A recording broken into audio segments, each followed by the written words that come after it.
Bienvenidos a 2023, Crónica de un año, donde como hacemos en la recta final de los meses de diciembre, hacer un resumen de lo que ha sido más importante y más destacado en el año que estamos terminando y algunas pinceladas rápidas de las expectativas para el año 24 en este caso. Así que vamos a hablar de geopolítica, de energía, de bancos centrales y activos financieros, y todo eso lo vamos a hacer aproximadamente en los próximos 15-17 minutos para hacerles ese resumen que creemos que es tan importante para cerrar 23 y comenzar 24.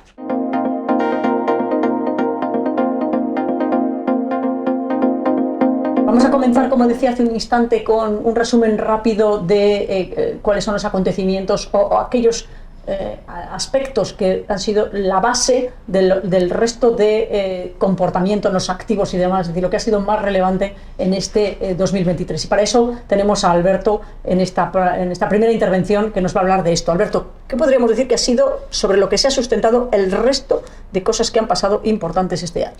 Pues igual que pasó el año pasado, este año hemos empezado y terminado el año hablando de geopolítica y de conflictos internacionales. El principal componente de la inflación es la energía, y la geopolítica está afectando mucho a los precios de la energía y con ello a los mercados financieros.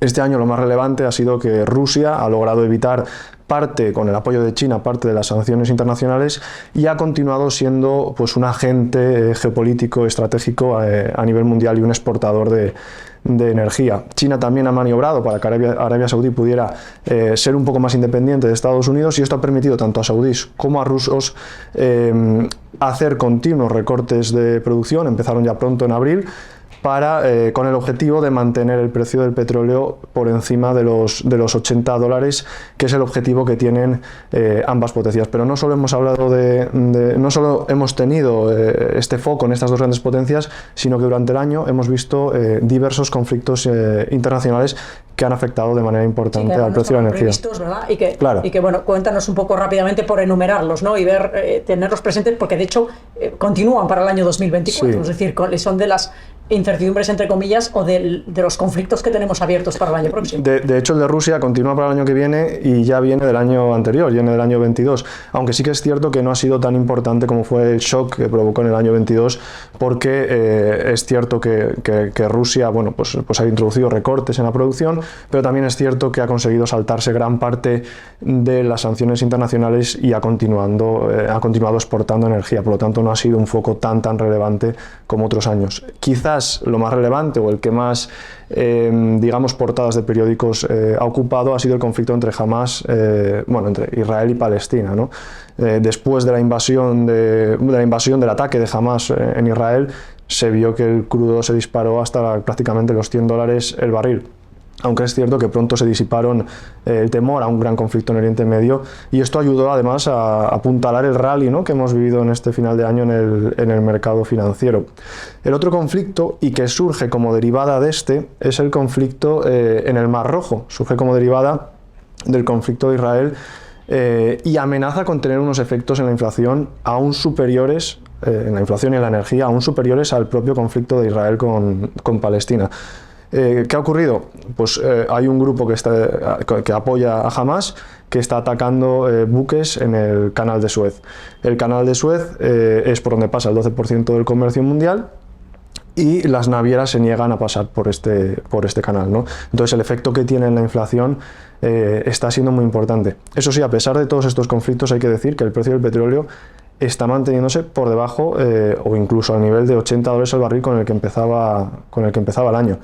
Y esto se debe fundamentalmente a que China está comprando más petróleo a Irán.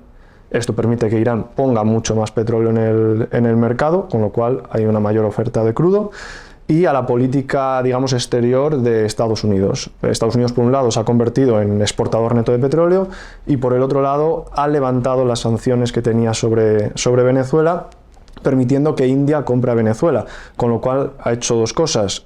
le ha dado petróleo barato a uno de los principales compradores como es India, y además ha puesto en el mercado energético a Venezuela, que es el país con mayores reservas de petróleo del mundo, ¿no? Pues todo esto está influyendo para que el precio del petróleo se mantenga estable.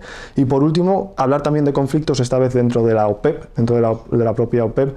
Ha habido conflictos con la salida que ha explotado con la salida de Angola hace poco, después de 16 años en la OPEP, y es porque hay países que tienen obligación a mantener cuotas de producción y otros que no. De hecho, hemos hablado de Venezuela e Irán. Estos no tienen obligación de mantener cuotas y están aumentando su producción, mientras que otros como Angola se ven obligados a seguir los recortes de producción de Arabia Saudí.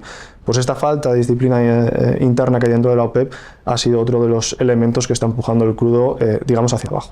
No, y al final son todas buenas noticias dentro de las malas noticias de los conflictos que afectan a algo como es la energía, pero bien es cierto que todos esos conflictos no están provocando que el petróleo suba y que esté todo el mundo muy preocupado con el tema de la inflación, ¿no? Por tanto, buenas noticias en este campo. Vamos a ver cómo estos conflictos abiertos van derivando el año próximo en algo tan importante como es la energía y todo lo demás, pero sobre todo la energía. Muy bien, Alberto, muchísimas gracias. Gracias. Vamos a ir ahora a ver qué están haciendo los bancos centrales, qué han hecho los bancos centrales, que son los siguientes protagonistas importantes de todo esto.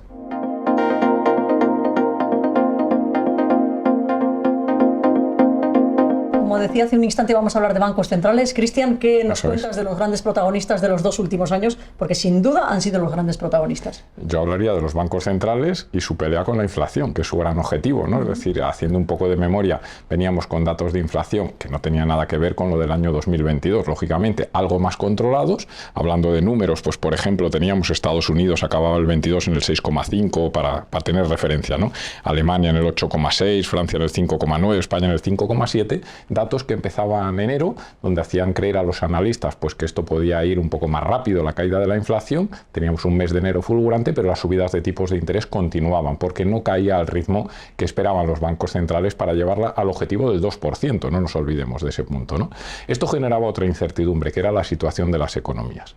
Empezaba el miedo de que las grandes economías pudieran entrar en recesión a lo largo del año, con lo cual podría ser un problema muy grande esta situación, pero esto pasaban los meses y no llegaba a la recesión. Se empezaba a hablar de aterrizaje suave de las economías, ¿no? Aterrizaje suave que en Estados Unidos pues era mucho más llevadero, datos de empleo muy favorables, datos de crecimiento mucho más en caída suave, y ¿qué es lo que hacía todo? El consumo interno, que es una potencia muy importante en ese punto, ¿no? La inflación en ese momento seguía ralentizándose, la general de una forma mucho más rápida, la subyacente, acordémonos que es la que no tiene la energía ni los alimentos no elaborados, que es la más volátil, era mucho más correosa esa inflación, está tardando bastante más en domarse, y nos llevaba a, como decíamos, el aterrizaje suave. En Europa, pues tampoco hablábamos de recesión, sí que hay algún país como Alemania que lleva un par de trimestres consecutivos en crecimiento negativo, un poquito más problemático, pero eso es otra parte por el tema energético, pero se sigue hablando también de aterrizaje suave. En la parte de Japón, los tipos de interés no subían pues por la situación de su economía, que lleva mucho tiempo pues de una forma más parada, ¿no? Esto que llevaba a hacer subidas consecutivas de tipos de interés en el mundo, ¿no? En el mundo general, excepto en Japón, y llevaba a la subida más rápida de toda la historia financiera, con lo cual el efecto en los mercados pues era evidente también, y el efecto en la inflación. ¿Qué ha pasado en la recta final del año con los bancos centrales que ha hecho que cambie todo el escenario? Pues la buena noticia que estaban esperando todos los analistas, ¿no? La inflación se estancaba en septiembre, se confirmaba en octubre, la reunión de la FED y del Banco Central Europeo de finales de octubre pues era ya bastante más positiva, hablaban de que si todo seguía igual, los tipos de interés no se iban a tocar ya en largo tiempo, y de repente el mercado empezaba a descontar ya bajadas muy rápidas de tipos de interés. Esas bajadas tan rápidas se encargaba la Reserva Federal de frenarlas, la euforia sí que hablaba de bajadas, pero hablaba de 3, y el Banco Central Europeo ya dejaba de hablar de subidas, pero decía condicionado todo a lo que hiciera la inflación. El resumen que es que estamos en un cambio de ciclo ya, estamos hablando ya de bajadas de tipos de interés, se confirma con los datos del Euribor, empezaba el año pues en el entorno del 3,3, llegaba al 4,22 y termina en esta semana del año en el 3,58, con lo cual la tendencia es clara. Muy bien, gracias Cristian por estas buenas noticias y por las buenas expectativas de todo este tema para el año 2024. Y ahora nosotros vamos a seguir con la siguiente, que es cómo todo esto está afectando o ha afectado a los activos financieros en este 2023.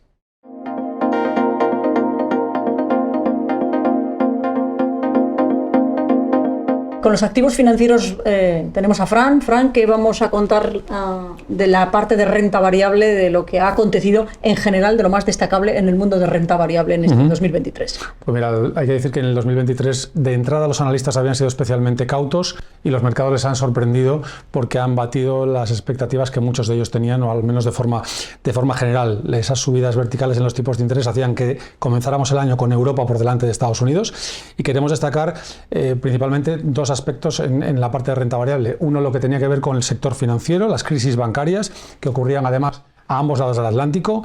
En febrero o marzo teníamos los problemas con los bancos regionales, donde de varias quiebras que hubo, el más destacado fue el del Silicon Valley Bank. En Estados Unidos, efectivamente.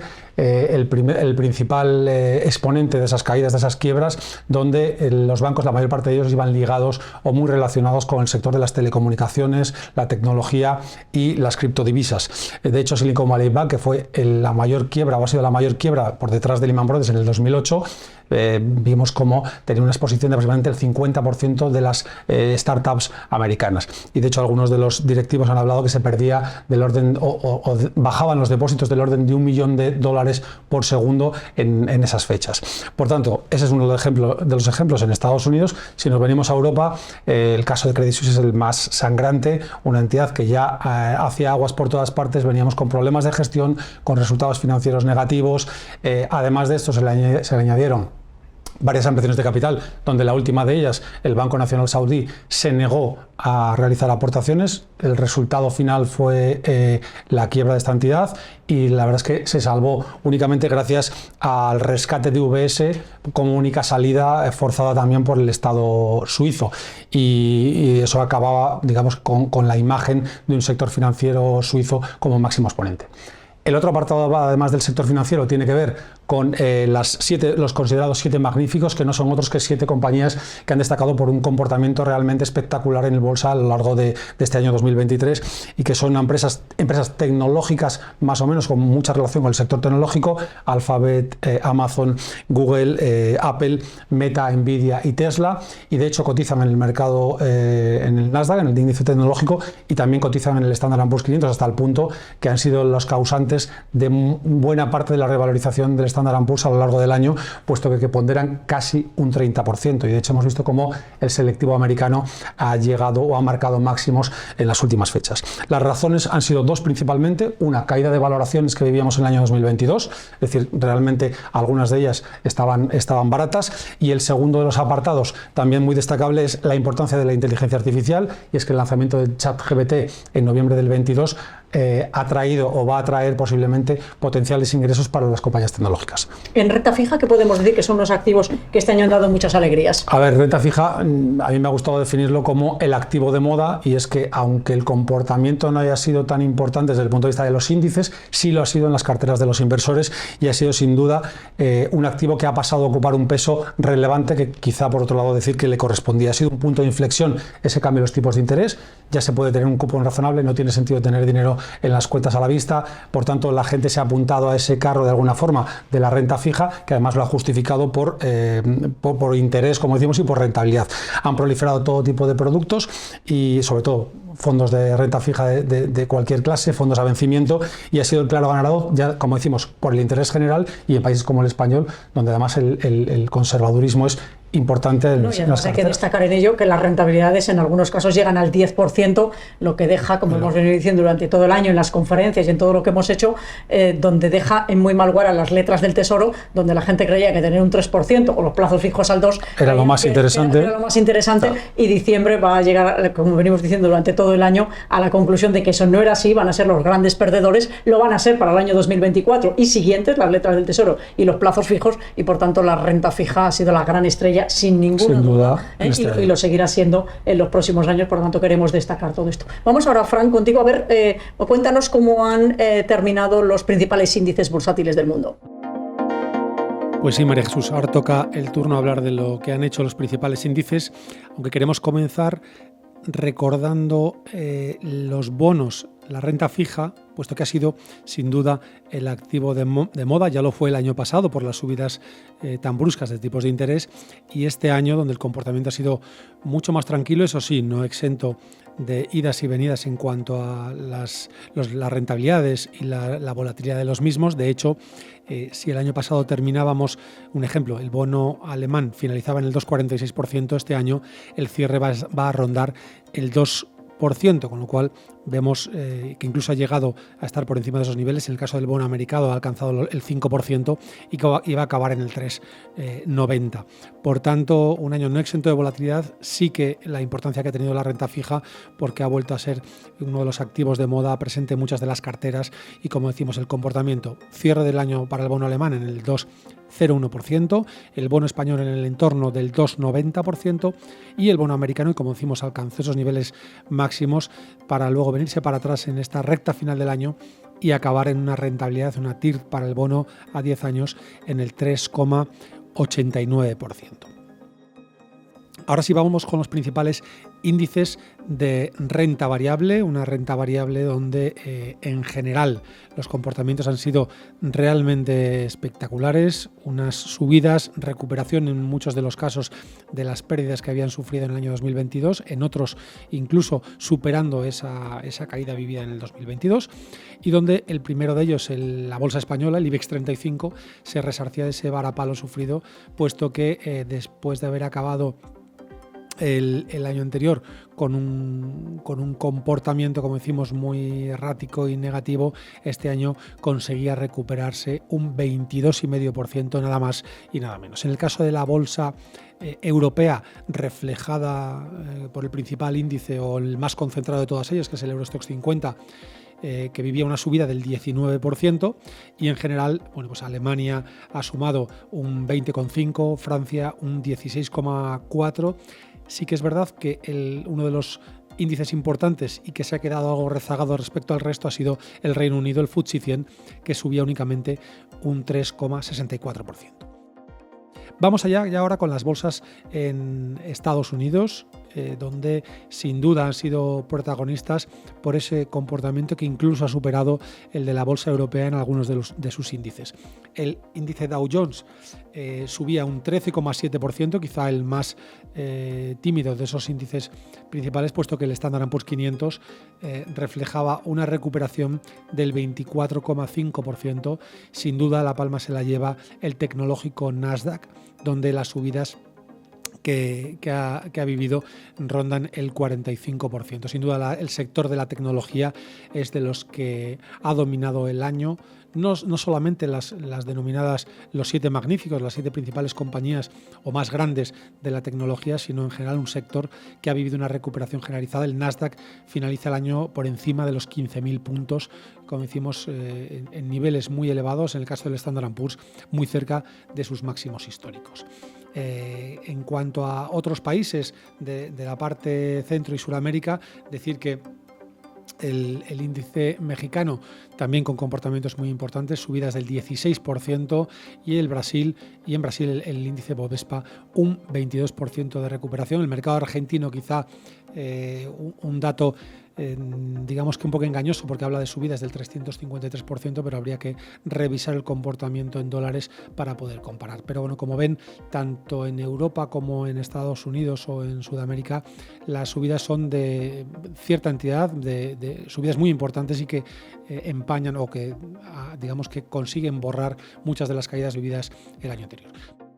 Vamos ahora con Asia, un mercado el asiático donde el mercado que peor lo hacía era el que lo venía haciendo de forma negativa a lo largo del año, y es China. El índice de Shanghái, que pierde un 4,36%. Como saben, hay varios índices que pueden reflejar el comportamiento, pero en este caso, que es el que hemos tomado en los últimos años, refleja una caída del 4,4%. India, uno de los mercados estrellas sin duda, sube un 19%.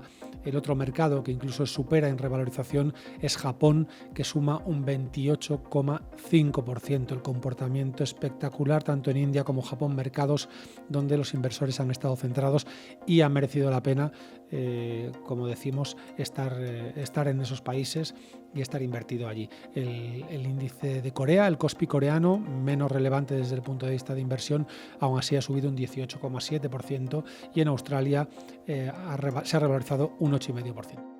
Finalmente, en Oriente Próximo, África, índices no tan importantes, aún así con subidas para el índice de Arabia Saudí del 13,8%, Israel sumaba un 3% y Sudáfrica un 4,6%, pero como decimos son mercados que tienen una importancia mucho menor en el conjunto mundial. Vamos ahora con las divisas. Unas divisas que también han tenido cierta fluctuación a lo largo del año y donde hemos visto cierta caída en la recta final en cuanto a los intereses de la deuda en Estados Unidos. Reciente desplome de esos intereses se ha producido en paralelo a las caídas del dólar y despiden este año 2023 con leve corrección del euro. Acabamos en los niveles de 1,10 para el euro dólar.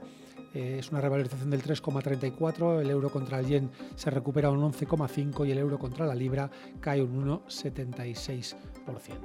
En cuanto a materias primas, uno de los mercados donde los inversores sí que han estado muy pendientes, entre otras cosas porque la importancia que tiene el barril de Brent, que tiene el petróleo, es clave para el sector energético y para el comportamiento de la economía en su conjunto. Esa falta de consenso que se ha vivido entre los países de la OPEP Plus para ampliar los recortes de producción, los problemas que se han visto de crecimiento en China e incluso la contención de la prima de riesgo geopolítico han hecho que el barril de Brent despida el año con un saldo bajista, que pierda un 10% en el conjunto, en el cómputo total de todas las sesiones de este año 2023 y cierra en el entorno de los $77 por barril.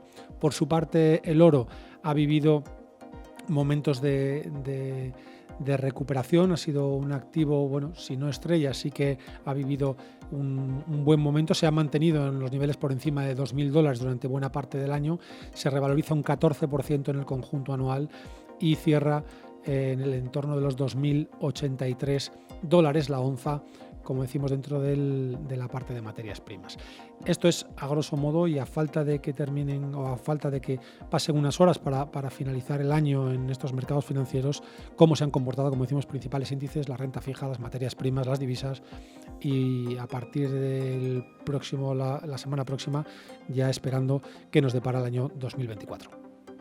En la última de las intervenciones para terminar esta crónica de 2023, pues vamos a hablar de lo que les decía al inicio, y son las expectativas para 2024. Y esto es lo que va a hacer Jorge para todos nosotros ahora mismo. Jorge, ¿qué podríamos destacar de lo que podemos prever o ver para 2024? Efectivamente, yo creo que podemos empezar esta sección parafraseando una frase de Albert Einstein que decía que precisamente son estos momentos de mayor incertidumbre y de mayor problemática los que entrañan las mayores oportunidades. Yo creo que esto define perfectamente tanto este 2023 como lo que esperamos ver este 2024.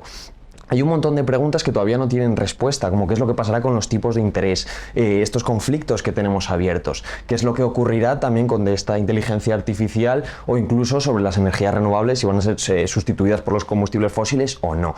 Las respuestas a todas estas preguntas, sinceramente, las veremos conforme vaya avanzando el año. Lo que sí que es verdad es que podemos ya empezar a entrever determinadas cosas que nos permiten pues llegar a determinadas conclusiones, ¿no? En el sentido, por ejemplo, de los tipos de interés. Vamos a diferenciar tipos de interés en Estados Unidos, tipos de interés en Europa. En Estados Unidos actualmente tenemos los tipos en el 5,25, 5,50. Tenemos dos conclusiones. Primera, y muy importante, y es que no se van a seguir subiendo los tipos de interés. Lo que sí se va a mantener es el higher for longer, es decir, tipos a estos niveles durante más tiempo. ¿Cuánto tiempo? Pues probablemente hasta finales del año que viene, donde veremos, según Powell, según el presidente de la Fed, ya las primeras bajadas de tipos de interés. ¿Cuántas esperan? Pues según el propio Powell, 3 bajadas de tipos de interés. ¿Esto con qué nos deja? Efectivamente. Las bajas durante el año, que es lo que el mercado está descontando ahora, que a lo mejor alguna empieza en marzo para ir viendo durante el año esas tres bajadas de tipos de interés.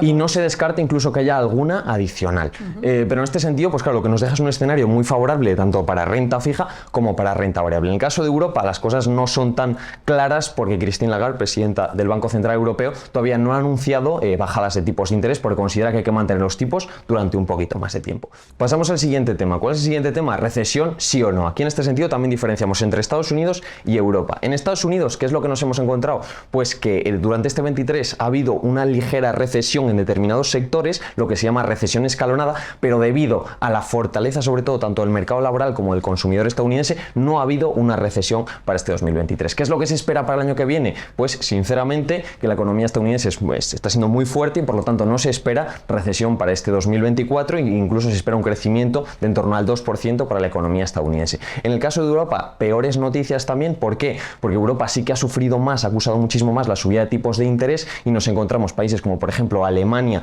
que haya entrado en recesión y sobre todo un sector como puede ser el industrial pues muy perjudicado. Pero para el caso de Europa también existe una serie de vientos de cola, como es la caída de la inflación a niveles del 3,1 en noviembre, que lo que puede hacer pues es que se revuelva a reactivar un poquito el consumo y que acabe el año siguiente pues con crecimientos de en torno al 1,2 en base a los expertos. ¿Los resultados empresariales cómo van a ser, que son importantes para saber cómo van las economías y cómo puede ser el comportamiento de los activos de renta variable? Efectivamente, para los resultados empresariales, pues en Estados Unidos en este 2023 han crecido los beneficios un 0,8, para el año que viene, para el 24, se espera crecimiento del 11,4 en Estados Unidos, es decir, un crecimiento sostenible. En segundo lugar, en el caso de Europa, para este año los crecimientos han sido del 1,7 de media y se esperan crecimientos para el año que viene del 6,1. Y los grandes perdedores en cuanto a beneficios empresariales, que han sido los países emergentes, con una caída este año del 10,2, se espera que sean los grandes ganadores el año que viene con crecimientos del 17,9. Esto nos va abriendo oportunidades para el año 2024, con lo cual,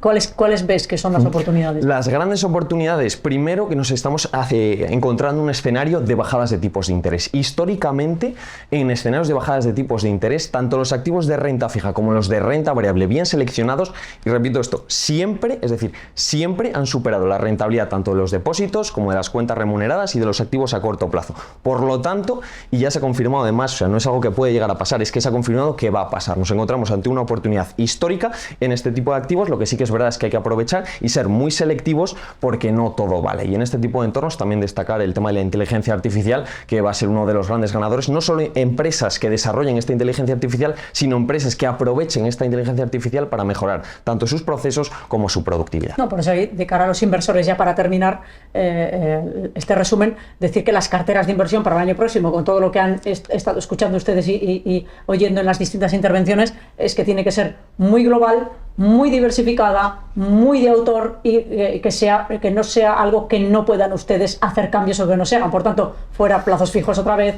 fuera fondos rentabilidad objetivo, es decir, todo eso ya no es atractivo para incorporarlo de nuevo en las carteras. Por eso hay que hacer una buena diversificación para aprovechar todas estas oportunidades, ¿verdad, Jorge? Así es. Muy bien, pues con esto es con lo que queríamos terminar esta crónica de 2023, con esas expectativas y esas buenas expectativas para el año 2024 y recomendándoles eso, que tengan un buen año, que las aprovechen, que tengan un buen año sus carteras de inversión y que sigan formándose y adquiriendo conocimientos y educación financiera que les ayudará mucho en todo lo que es gestión patrimonial. Feliz año 2024.